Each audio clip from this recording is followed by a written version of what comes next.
Some of you may not know that Rick is a traveling man. But he doesn't travel by air, or he doesn't travel by car, he travels by boat. What does he do on these trips on these boats? He writes books about boating. It's very interesting.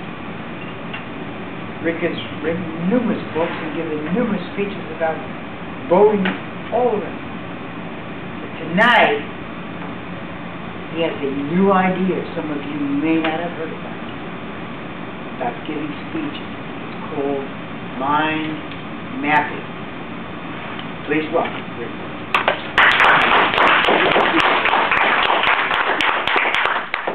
Thank you, York.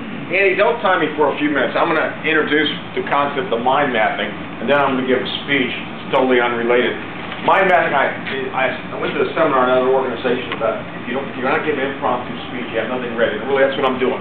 This is all I have. I did this about 2 or 3 weeks ago. I think I'm going to do an impromptu speech. And I usually write an outline, I practice it, I write the whole thing. This is a new technique, and I'm going to see if this works. You guys are my guinea pigs. It could really mess up here. But the speech is not going to be about mind mapping. It's a technique I am using to give a speech. The speech actually is going to start right now. Okay, and you can buzz me in. My speech is going to be on physical training and the benefits of physical training. I wrote that right in the middle of my mind mapping, and I'm putting all these things in there. I can best speak from my own background. I was a lousy athlete in high school and everything. I never played anything. But the one thing I did have, I was kind of strong. I had some slogging genes. So I started weightlifting when I was in grad school and in the Army and played basketball, and I got better and better at it. And that gave me some confidence to do more and more. Later on, I worked in Washington, D.C. with the federal government for 16 years, and what a boring job that was. I didn't work on the NAFTA, though. That got very intense, and I worked a lot on it. I worked weekends, but I took about a 2-hour, well, that's exaggerating, hour-and-a-half lunch break every day. And I went into the local health club, and I started working out at lunch. And I came back very invigorated in the afternoon. I probably put more than 8 hours of work in a day because I was charged up. I went to the gym from about 12:30 to 2 maybe every day. So I was in a habit of physical activity, swimming and weightlifting primarily. And then I did something real stupid after the NAFTA. In my mid-late 40s, I volunteered for the Peace Corps overseas. I almost died of malaria, wrecked my knees, and they're still wrecked today, wrecked the shoulder. I came back, and the government said, "Sorry, Charlie, we're not going to help you." I tried to get my knee fixed, and it didn't work. Came back 17 degrees bent, permanently bent. And the government basically pissed me out, just threw me away. 3 things saved my life.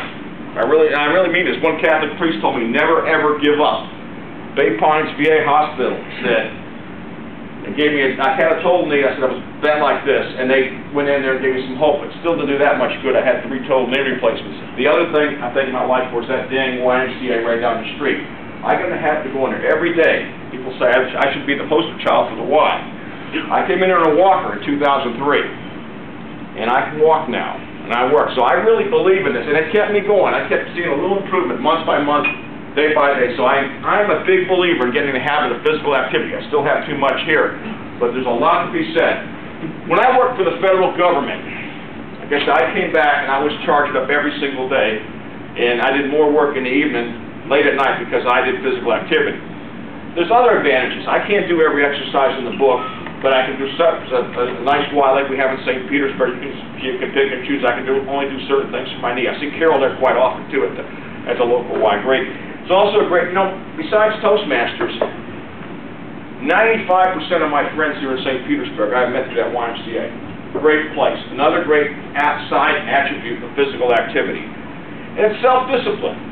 If I didn't have Toastmasters, I'd be there right now. I usually go every day from 6 to, they close it down 7 days a week, typically, even on Saturday and Sunday. So getting that mindset of doing something every single day is really wonderful. Weight loss, friends, a mental outlook. But it looks, if I might not accomplish anything all day long, but I go to the Y, and I feel like I've accomplished something.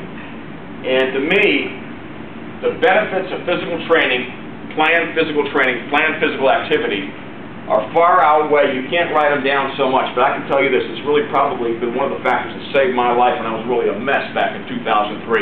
And I highly recommend it to anybody to do it. Again, I'm not a great example, but that's the thing is physical training is very good, especially up here. Thank you for your time.